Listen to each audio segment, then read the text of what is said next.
But to start the day, we'll just have a few words from Nick Hockley before we throw to questions for Pat and Steve. Nick. Thanks, Cole, and thank you everyone for joining us this afternoon. I'm delighted to welcome the 47th captain of the Australian men's test team, Pat Cummins, and his vice captain, Steve Smith. It's fair to say that their appointments have come after an incredibly challenging week for everyone. That said, both Pat and Steve are extremely well credentialed to lead this team. I do want to mention Tim Payne, and we recognise that this is an incredibly difficult time for Tim and his family, and we're committed to supporting them. We understand and we respect Tim's decision to take some time to focus on his family and his well-being, and we hope that he returns as soon as possible. In Pat and Steve, we have two exceptional leaders to guide the team into the future, starting with the Vodafone Men's Ashes Series in less than 2 weeks. Indeed, both were instrumental in this month's T20 World Cup success.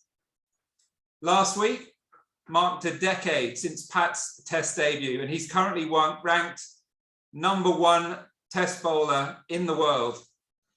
Steve, who has also been in the side for over 10 years, is one of the very best batters in the world and is renowned for his on-field tactical skills. Together, they're an exciting combination, which the selectors and board believe will provide the men's test team with strong leadership for the Ashes in the immediate term and for important overseas tours and the added goal of the ICC World Test Championship in the longer term. We're also extremely fortunate to have a strong and dedicated group of players, coaches and staff who we know are very supportive of Pat and Steve's appointment. May I take this opportunity to formally congratulate Pat and Steve on your appointments. I'll now hand back to Cole to take questions for Pat and then for Steve. Thanks, guys. Taking questions, as always, raise your hands and we'll try to get to everyone as quickly and as efficiently as we can. We've got a couple of hands there raised, so if you have any questions for Pat or Steve, raise your hand. We'll start with 7 News Sydney, Andrew McKinley. Thanks, Cole. Pat, congratulations. Thank you. Tough. First fast bowler since Ray Lindwall, first regular bowler since Richie Beno. I don't need to remind you of the history. I think it's 63 years. Given that weight of history, is there a little part of you that admits a bowling captain for Australian cricket may be a gamble? I think, there's a couple more unknowns about having a bowling captain, and that's why I think from the outset I was absolutely determined if I was captain to have someone like Steve as vice captain next to me.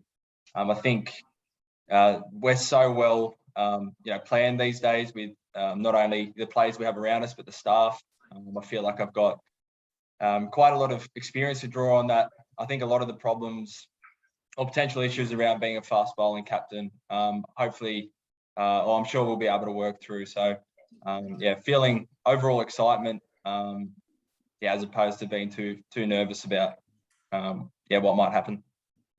Steve, is this formal forgiveness for Sandpaper Gate? And is your experience and advice, does that justify why you've been brought back as a vice captain?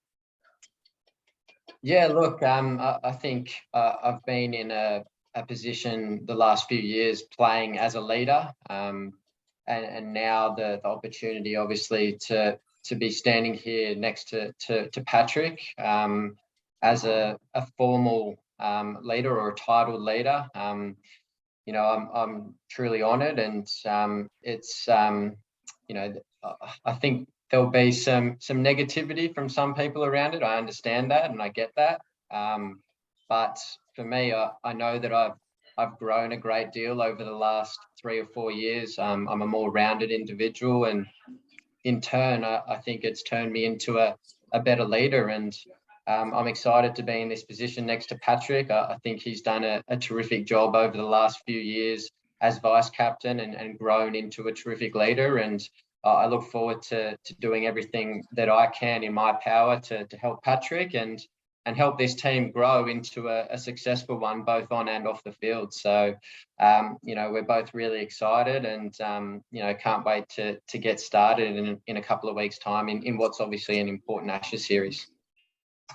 We'll go to David and Mark. We'll just keep it to one question at a time, guys. If you have a second question, please join the back of the queue. So we'll go to David, Mark. Thanks, Kyle, and congratulations, Pat. A week or so ago, the chair of Cricket Australia, who's on this call, said that the captain of Australia essentially had to ascribe to a sort of higher moral character than other players in the team, and to a certain extent, perhaps you could read into that other people in the community. Do you feel that you're that person, that you will have to be beholden to a higher level of moral character than your average cricket player and your average person on the street? I'm not sure about that. I think when it comes to kind of moral character, I'm probably my own harshest critic and judge on that. I've had some great conversations with Richard and Nick, and they've just reiterated their strong support for me and the players and the staff around here. So that doesn't worry me too much. I know with the role comes added scrutiny, but for 10 or 11 years I've been playing for Australia in the public eye. I won't always get things right. I'm certainly not perfect. There's going to be things that pop up. But I as long as I can sleep at night, I'm really comfortable with the responsibility of that. Ben Horn. Thanks, Kyle. I just had one question, but I might direct it at both of you. But Pat, just firstly with you, how do you think you'll both you'll work together in the field when you're actually out in the field? How do you think you'll work together? Yeah, again, I think one of the big reasons why there's been talk around fast bowling, fast bowlers not being able to captain in the past is just the workload issue. There's going to be times where I'm out in the middle, it's a hot day, I'm in the middle of a spell, and I need to turn to people for advice, for tactics, for experience. And that's the main reason, one of the big reasons why I wanted Steve to be vice captain. So I think how that looks, I think it potentially could look differently to what you've seen partnerships work in the past. There'll be times on the field where I'll throw to Steve, and you'll see Steve moving fielders around, maybe doing bowling changes, taking a bit more of an elevated vice captaincy role, and that's what I really want. That's what I've asked, and I'm really glad that Steve's happy with that as well. So we'll nut out how exactly that works, but it's going to be a real collaborative approach. I've got Steve's got such huge strengths, especially around tactically out in the field. He sees it differently from first slip. Huge experience working with spinners, bowling changes, mapping out a game. So I'll be leaning on him hugely for that, and might look a little bit different from the outside to potentially other captains in the past, and that's great. Steve, can I just ask you how you see that, and do you see that the same way? I think, like I said before, it's my job to help Patrick in any way that I can, and if there's times on the field when I can help and I guess help the workload with Pat, then that's my job. And I'm excited to be working with Patrick. We've known each other a long time. We're close friends. We get on really well, and I think we complement each other really well. So I think I'm really excited, and I think this could be a really great partnership together going forward. And as I said, it's my job to help Pat and help grow this team into one hopefully that can be successful and one that Australia will be proud of. Rob Waters. Congratulations, Patrick. What sort of captain will you be? How will you describe the leader that you want to be? Yeah, it's trying to work out try to play to my strengths. I think I'm naturally quite a calm person. I'm quite positive. I really love people. I'm a real people person. So I'm going to look to be really collaborative. We've got a great stable of senior players in the side. It's great staff.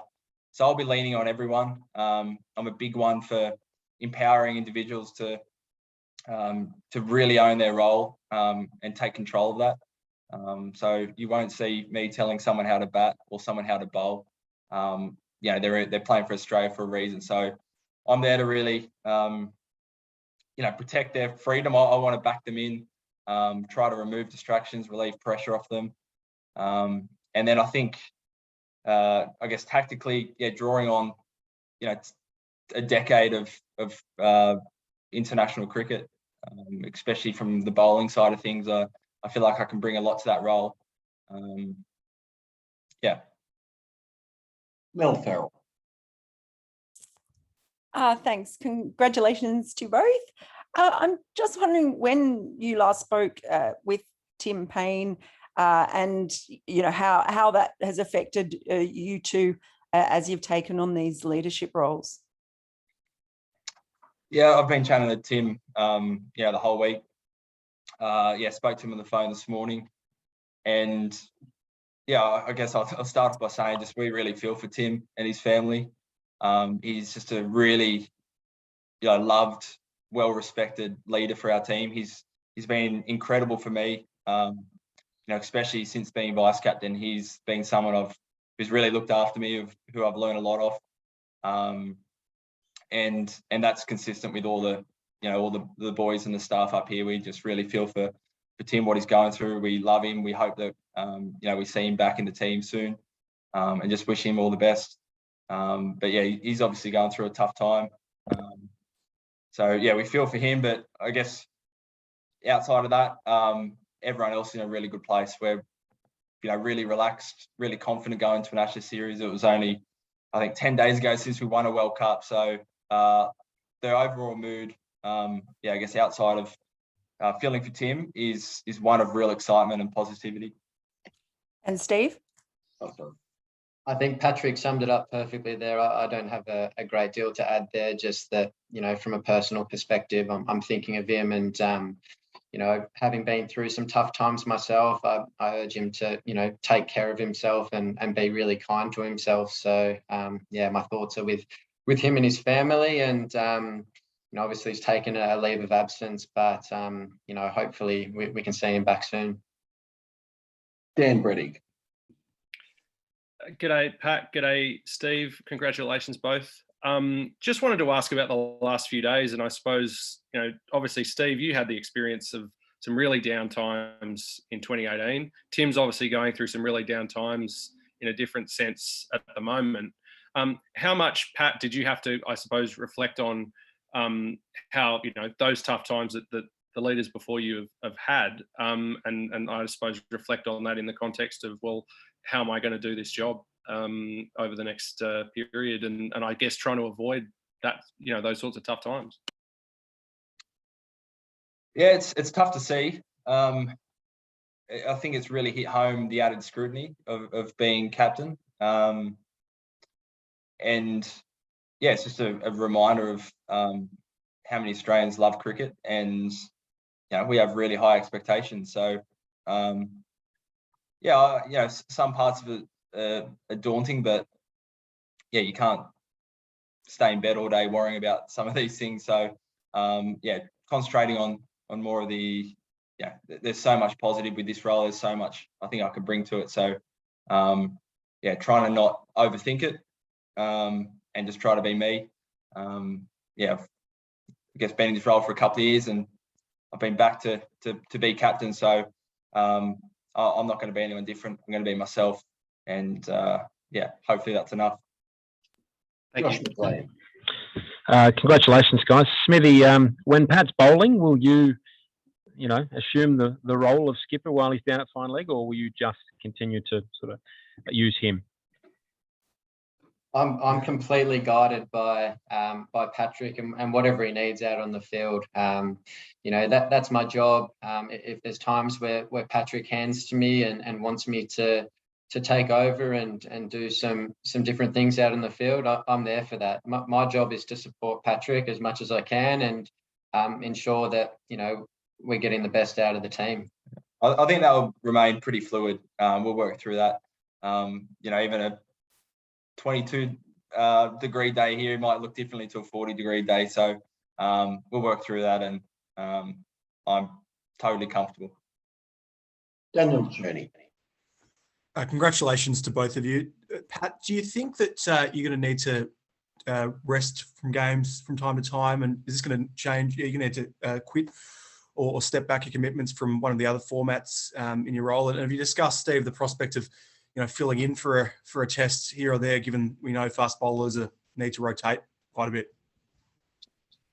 I very much doubt if I'll rest from Test cricket. I've never rested from a game of Test cricket before, and I doubt that will start now. In terms of other formats, we'll cross that bridge when we have to, just like any other. Any other time in my career, there's been certain series that we've identified as good opportunities to rest and re-energize for the big series. So we'll see. I'm pretty open to whatever needs to happen, but I'm really campaign focused. It's probably how I think about my bowling as much as anything else. So I'm going to put everything into these next 6 weeks, these 5 test matches, and go from there. You can probably answer the captaincy question, but for me, I just could not think of a better bloke, and a bloke that gives me more comfort if I was to be injured or miss a game. Steve, take right over, be seamless. I think just from my point of view, fingers crossed, Patrick's available for every game, but if the case is that he isn't, then look, I'll step in and do the best job that I can for the team in his absence, and ensure we're still trying to push the team forward and keep growing as a team, and hopefully we can have some success along the way with that. Thanks, guys. Andrew McGlashan. Hi, Pat. Just on the fundamentals of you being a bowling captain, do you think there'll be moments sort of in the heat of a moment in a test match, sort of deep in the 4th day, trying to win a game, 5th day, where you might actually be quite strong with yourself and say, I've bowled enough now, it's over to someone else, and maybe it's not you that has to do that particular moment of the game? For sure. I think that's going to be one of the main things I'll have to be aware of. And that's why I'll be leaning on people like Steve and plenty of senior guys around. I'm not out there by myself. There's plenty of people to lean on. Davey Warner's there, Nathan Lyon, Starkey, Joshy Hazelwood. There's a lot of experience in the side. So, sometimes I might need to listen to what they've got to say more than what I've got to say myself. Cheers, Pat. Rob Forsyth. Hey, Pat. Congrats. This is usually such a sort of celebratory and, almost festive sort of moment, lots of hugs and whatnot. How does it feel to sort of have it in hotel lockdown after the week that's been sort of no handshakes with anyone? And I suppose following on from that, what did Becky and your parents and maybe even JL have to say about the news? Yeah, in some ways it's been quite nice to be a bit removed from everything that's going on here in quarantine. But the guys have been great around here. As I said, it's been really relaxed here in quarantine. They're all really supportive. Everyone here we've both have played a lot of cricket with and got good friendships with. So they've been really supportive. Mum and Dad were super excited. There was a few tears, and just I guess feel really lucky. Becky, her priorities are probably on our 7-week-old little baby, so she was impressed for about 2 minutes and then back to keeping our baby alive. But no, it's a really special time. Everyone's really happy and proud, and really lucky with how it's all landed. SEN Sydney.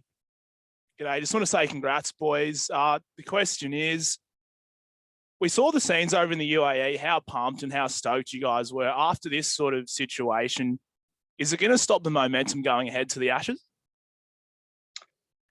No, not at all. And we've been pretty deliberate here in the quarantine to make sure we remember that we won a World Cup 10 days ago. Mitchy Marsh tries to keep everyone reminded of that when he calls himself Norm Smith and wears his medal around.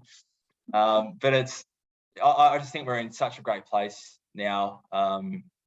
Winning a World Cup, best T20 side in the world, that's a pretty awesome way to start a summer.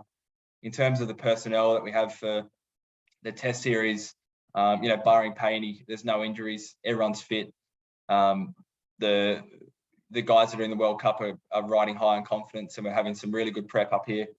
and then everyone else that's coming in has just been churning out runs and wickets in Shield cricket. So yeah, even above the 11 players that play, we've got a whole stable of really confident, exciting players that can step in, and I'd say that's the overall mood. Just excited to get started for day one at the Gabba. Scott Bailey. Congratulations. I know that obviously Aaron's doing a good job in charge of the white ball team, and he said he wants to play on until India 2023. But later on down the track, you're obviously a fair bit younger than him. Do you feel like that's something you'd want as well, as to captain both the white and red ball formats, or given the workload that's involved and trying to play both formats, you sort of see that split system of 2 different captains as being ideal going forward? Yeah, it's probably too early to say. Mainly because I'll start this role and then I'll see what where we go. But yeah, my gut feeling and probably my preference at the moment, based on nothing, is to have separate captains. Yeah, I think it's too much to ask. Well, certainly of me. I'd love to just concentrate on Test cricket, and yeah, I think Aaron's doing a fantastic job. But after him, having someone who can really take the white ball squad teams into make it their own, taking their own direction. So yeah, at the moment I'm purely focused on Test, and that will stay the same for the foreseeable future. Andrew Wu. Yeah, g'day, Patrick, Steve. Congratulations. Pat, I just wanted to ask about the Test captaincy. Is this a job you foresee doing, I suppose, for the rest of your Test career? I suppose something you do for 5, 6, 7 years, or is it something that you sort of see maybe a shorter term, and that you at some point in your career you'd like to maybe finish off just as a player only? Yeah, I mean, I'll probably get started and try to make it, see how it's I'm managing and see how it's going. I mean, in a perfect world, if my body could keep up and my form could keep up, I'd love to be playing into my mid-30s. I doubt that I'd be captaining that long. I think it's good to have some freshness every X amount of time. So yeah, I'd say if I've got 7 or 8 years in a perfect world of Test cricket, I'd be very surprised if I'm captaining for that whole time. All right. Thanks, Cole. Congratulations, Pat and Steve. Pat, a different format, different circumstances, but I think briefly you did play under Zahir Khan in the IPL one. So I just wanted to understand the dynamics of being a fast bowling captain when it comes to the other bowlers, like just your interactions with them. And Steve, just quickly, have you also had a chat with Pat about the other aspects of captaincy, like the pressure of getting it right for the toss, and also most importantly dealing with the media? Yeah, Zach was great at Delhi. I really liked his work. Tactically around T20s, he was just fantastic, especially in those conditions. Just someone great to bounce bowling ideas off, and even better that he was at the top of my mark, helping me set fields and tactics. So I saw it pretty clearly there, the benefits of it. To be honest, I didn't see too many drawbacks. It's a different format. But I thought he was fantastic. I really liked working with him. This Aussie side, I've got 2 of my best mates as, quick bowlers, Starkey and Joshy Hazelwood, that we've played a lot of cricket together with. So, I hope I can get the best out of them, just like they try to get the best out of me. And then, outside of them, we've got a huge stable of fast bowlers who are absolutely raring to go. And, I've always got a bit of a soft spot for fast bowlers, and it's great that we've got 7 or 8 lining up at the moment. And in terms of your question to me, look, I think, as I said previously, I'll help Pat in any way that I can. And, we've seen him grow into a terrific leader over the years. And, he'll learn along the way, obviously, different things with toss and media, etc. He recognises already that it's part of the job. But, I'm over the moon for him, and I know he's going to do a great job leading our team, that's for sure. Mel. Thanks. Pat, I know you said you're comfortable with the responsibility and that you're not perfect. We've seen a lot of the commentary around you in the past week as a clean skin and a poster boy. Are you comfortable with those kinds of descriptions, or do you think that maybe the Australian sort of media and public perhaps tend to put captains on a pedestal and expect something that maybe isn't possible? Yeah, I'd say, yeah, not overly comfortable all the time about that. And I think that's probably really hit home in the last few days, seeing, Tim. I think a lot of the pressure and the responsibility of being perfect is unreasonable. I think it's too much to ask of anyone. And I think you've got to have permission to grow. Sports, we're going to have players come into our side who are teenagers, who are just out of school, who are growing up. They've got to be able to fail and know that they're allowed to grow from that. Yeah, I think at times that sends a bad message that everyone's perfect, that no one's got any flaws. I'm certainly going to be, standing up for players if they make some minor mistakes. It's just, there are opportunities to grow from. It's not always ideal, but they happen. I think we've got to manage our expectations of everyone a little bit more. I think we've got to be a bit kinder and a bit more understanding at times. We'll go to John Baldock, but what we'll do, guys, we've got quite a few hands still up, so we'll go to the ones who haven't asked the question first. So, John. Congratulations, Pat. Congratulations, Steve. Just a quick word about your thoughts on the England squad that's out here. Obviously, Australia's favoured to win the Ashes. What are your feelings on the squad they brought out here?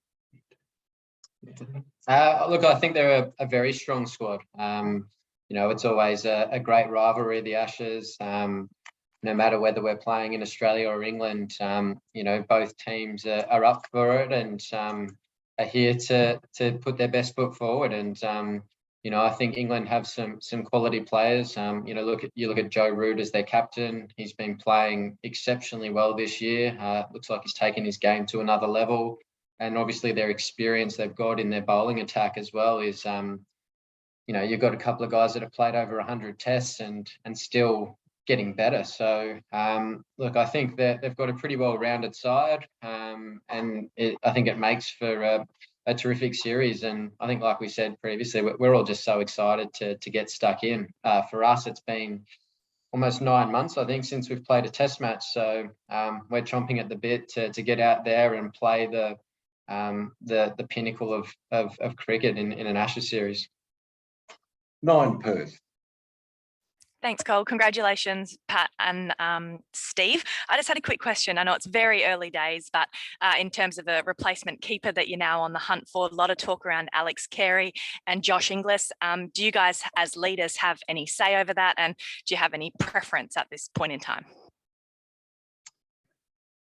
Yeah, it's probably too early to say. I'm sure we'll be canvass for our thoughts. Like they'll probably canvass a lot of, players, people around the grounds that know the keepers well. I think you've probably got 3 or 4 guys who could walk in the team and know what you're going to get. And they're going to, never let you down. So too early to say. Obviously, it's a selector's decision, but absolutely really comfortable and confident in our options that we have ahead of us. Thank you. Raj. Thanks, Cole. Congrats, Pat. Congrats, Steve. Just a question to Pat. The unexpected manner in which you've been anointed as a captain of the team, does that expose any kind of vulnerability or kind of, or give an edge to England in the Ashes series, you think? I can't see one, no. Even Tim, when I spoke to him this morning, he wanted to make it really clear that, part of his decision of taking a break was he didn't want this to be a distraction. Probably another tick for his leadership and how highly he thinks of the team. But I've been vice captain for 2 or 3 years, although I haven't had too much experience as captain. It was always in the back of the mind that this might pop up at one stage. And it's right at the start of an Ashes series, but I feel like I'm really well equipped. I've had a good, few years of training. If this did pop up, and people like Steve, other teammates around, support staff, I think it'll be pretty seamless. There's yeah, there's absolutely no issue amongst the boys. Everyone's just chomping at the bit. So no, I can't see it being an issue at all. Thanks, Pat. Go well. We'll try to get to everyone. We've got a few left here. Jack Dobson. Hi, Patrick. Congratulations to both of you. With Joe Root being the captain of England, is that sort of a challenge that you're looking forward to, with the narrative of bowler captain taking on batting captain and both of you sort of being the number one ranked in your respective roles? Is that something you're looking forward to? And what's the preparation for taking out Joe Root? Honestly, I haven't thought of that until you asked that question. He's batting really well at the moment. He's had a really good year for England. He's no doubt going to be probably their biggest wicket, being the captain, being their most informed batsman. So I don't think being a captain myself puts any added responsibility or adds to the contest the way I see it anyway. In terms of preparation, I'm a big believer in sorting out your own game, thinking about your own game, not getting too caught up in the opposition, and that's how I've been preparing. I will until the Test match, trying to make sure I keep doing what I do well in Test cricket, and when I walk out there, I'll be thinking about myself and I guess how to bowl well, as opposed to really in depth thinking about the opposition. Anuj. Thanks, Cole. Steve, just a quick question on what will be the feeling like to walk in MCG on the Boxing Day Test, not just as a batter but also as a vice captain of Australian team next month? Well, it'll be great. Any Boxing Day Test match you play, whether you're a player or you've got a leadership title, it's an honour. And obviously with COVID sort of easing its way out, we're going to have a decent crowd, I would have thought, and we love entertaining, we love playing in front of big crowds, and the thrill you get on a Boxing Day morning, walking out after or singing the anthems and bowling that first ball out on the field, it sends shivers down your spine. So it's sort of what dreams are made of. So there's a bit of time before then. There's a bit of cricket to be played, but always excited to walk out on Boxing Day, that's for sure. Ian Ransom. G'day, chaps. So congratulations. I just want to ask about Tim. Obviously, his health is paramount, and we don't know how long he's going to be out of the side or the squad or what have you. But are you confident he will get his place back in Test whites eventually and possibly during this Ashes series? It's probably too early to speculate on that, Ian. I've chatted to him. He's thinking a couple of days at a time at the moment. So we'll give him as much time as needed. We would absolutely welcome him back into the team, but we'll at the moment that's obviously not front and center for him. So we'll cross that bridge when it comes. Thanks. Ready. Pat, just to follow up something you said earlier about how you strongly wanted to have Steve involved in the leadership of the team. How much did you guys discuss that either in the abstract or even after Tim had to resign, in terms of you wanted it to be, I suppose, a joint ticket where you did have shared ownership of the team? Yeah, we caught up a couple of times and kind of chatted through different scenarios. Obviously, it's not our decision. Who's captain, who's vice captain.